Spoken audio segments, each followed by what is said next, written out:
Hello and welcome back to our channel. So today in this video we are going to discuss about how you can download Spotify app on your MacBook.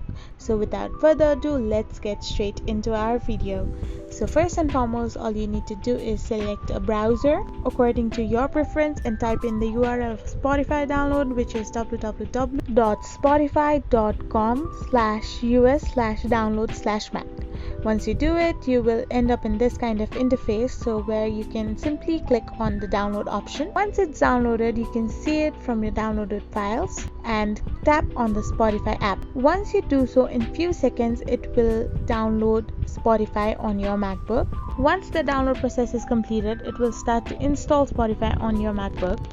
So finally, when everything is done, your Spotify will be downloaded and you will be redirected to its page. So this is how you simply download Spotify on your MacBook. So now you can easily browse music and listen to it anywhere, anytime. I hope you found this video helpful, so don't forget to hit that subscribe button and do give us a thumbs up. We will be back again with these informative videos.